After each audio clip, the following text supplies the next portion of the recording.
So I mean, just early on, your impressions of like Miles Garrett and Emmanuel Agba. I know that was getting those two back together was a big thing this season. It is a big thing. I mean, they're two good players, really good players. And, Manuel getting hurt last year and Miles being hurt on and off early in the year, and then Manuel getting hurt late in the year.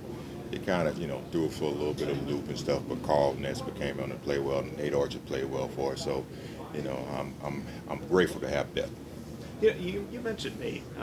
He's going on, I think it's year 4 now. Now he's dealt with injuries and things like that too. What have you seen from him the last couple of years? Nate is a jack of all trades. He can play linebacker, he can play defensive end, he can even get down there and play tackle if we needed him to. I really appreciate what Nate brings to the table. He comes in, he's a leader in the room, he's a consummate pro. I can't say nothing but good things about the man. What about your two guys inside, Meter and Coley, that are working with the ones right now? They're working really hard, they're working really well together. It's always competition. Brentley, Ogunjobi, all are pushing them. They're pushing each other, make each other better. So I can't say nothing, but like I said before about these players, they're good guys. They work hard, they're young, they're energetic, they come to work every day. I really appreciate what they do for me. Is there anybody in your group who's made significant physical changes from last year? Carl's a little bit bigger, because he's so long, and he's 6'6", 6'7", and he's so long. You won't see the size changes in his body from a typical guy who's a smaller, more locked up guy. But Carl has gotten bigger, and it's showing in his game. Is that a point of emphasis from you? I just talked to him about being stronger. My guys are here. The way we teach and all the stuff, you ain't got to be the biggest guy and all the stuff in there, but you got to be strong. And he's gotten stronger, and plus he's gotten bigger.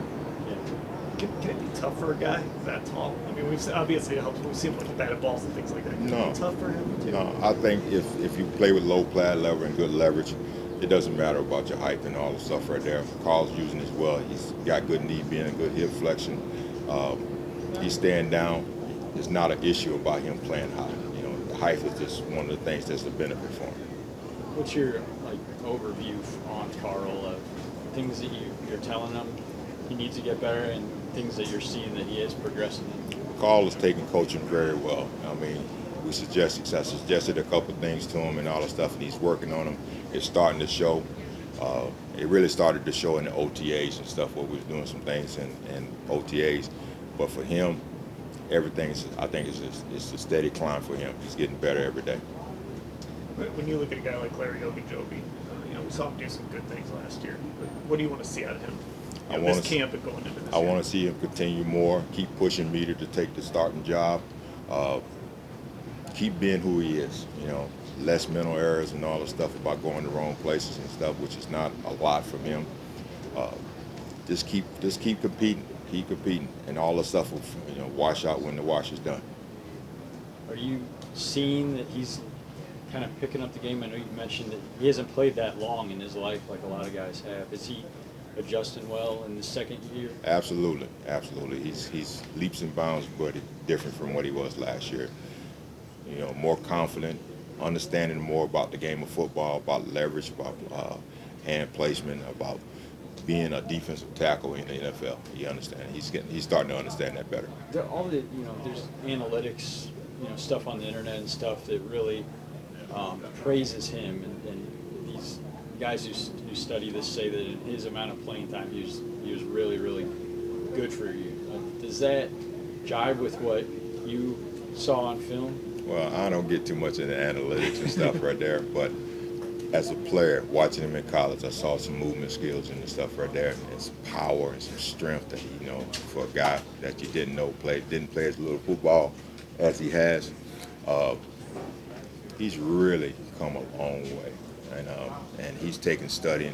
He's one of those guys who's here after meetings, here before meetings, studying film, doing the things he got to do to improve because he's trying to learn the game. And like I said before, leaps and bounds from where he was last year. He's better. And with him, he's such a physical freak. I mean, just looking at him, the way he works out and everything.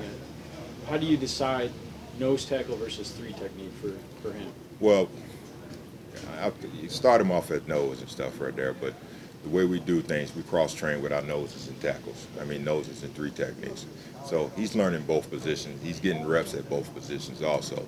So it's not one of those things saying that, oh, he's just a nose tackle, he's just a 3 technique. My guys can play both. So when you say you want him to push meter, is that mostly at nose, or is that? I want all of them to push each other, They all- because Yeah. all of them can go in there and play nose and play a 3 technique. Gotcha. But like you said, he's an explosive dude and all this stuff. I want to maximize my talent out there, and he's one of those guys that helps me have some change-ups in there. What about Caleb Rayleigh? I mean, you mentioned him earlier. What does he do really well, and then what does he look like in year 2? Caleb got excellent pass rushing skills. He's just working on keeping his pad level down. He's way different from the dude that walked in here as a rookie. He's in way better shape. He understands what he has to do to be better. He's taking coaching. He's out there working. We had a couple things for him cramping early in the camp, but we figured out what the problem was, and he's back. He's back.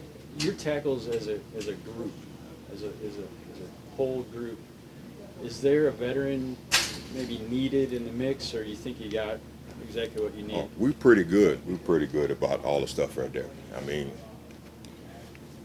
you always want better players and all the stuff, but there's not many better players out there. So my guys I'm really comfortable with. We can go in the season and win with those guys. When you talk about that transition, for so many of your guys between year 1 and year 2, before their rookie years, they're training for combines and pro days. Year 2, they actually get to train in your system to be professional football players. Do you notice that difference? Yeah, I mean, when you start doing stuff specific for your position, specific for your team, it's different than trying to train for OTAs, but for combines and workouts and all the stuff, because you're just training to run, to jump, and do all those things. This is football. This is not gymnastics. This is not basketball on grass and stuff where you're doing change of directions and all the stuff. You're training for football, and this is what we do now. And so you're going to see improvements because they're doing specific exercises, specific movements to train for football. And even off the field, I mean, now they're kind of settled. They're moving to a new city now. Do you notice those differences? Yeah, just I mean, personally? anytime you got stability in your life, everything gets simpler. When you're stable in your life, you can make everything a lot simpler. You know where you're going to live at. You know what you're going to be at. You know where you're going to be and doing all the stuff. It's different when you got a lot of chaos in your life. That's just everything and anything. So once these guys got settled, got into a place right down year 2, they already did what they did in year 1.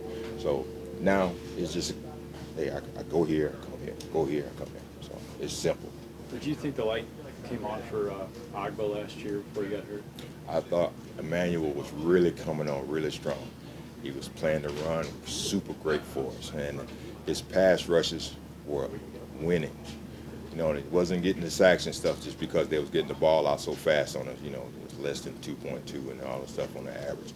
If you got to run and start, it's hard to get there in 2.2. With nobody touching, it's hard. So, the ball was coming out way fast, and so he was winning on his rushes, but because the ball was coming out so fast, you didn't see the results of sacks and all the stuff. But I'm really proud of him. He's responded well, and I can't think of number great things for him. These guys have asked you this, and feel free not to answer, but when you guys move like a Miles or Emmanuel inside in those pass rushing situations, does it change for them what they had? How much different is it from being outside as a rusher to inside as a rusher? The only difference is, as in rushing, is less space. That's it. Rushing is rushing. Whether you're doing it over the guard and all the stuff, it's just rushing inside. It's less space from the work in, so they learn to do it in tight quarters. You get confidence in both those guys. Absolutely. Get to blame them. Absolutely. What's Chris Smith bringing to the table? He brings some explosiveness. He brings some energy. He's a guy who can play multiple positions, just like Nate. And I like Chris. I like what he brings to practice for us and all the stuff. Where things gonna work out, we're just gonna see what washes out, and then the best players play. Do you think that's a pretty intriguing spot? You bring in Smith in, you bring in Chet Thomas in, and you got Nat and Siv and Orchard. It seems like a lot of guys fighting at the end. Well, you want competition. Competition brings out the best in people, and you want to be not just the best in this league. You won't be one. I mean, not on this team, but being the best in the league. So that's what I always preach to him. It's not just being just the best on this team. Be the best in this league. So if you're the best in this league, regardless of whatever happens on this team, you're gonna be playing football.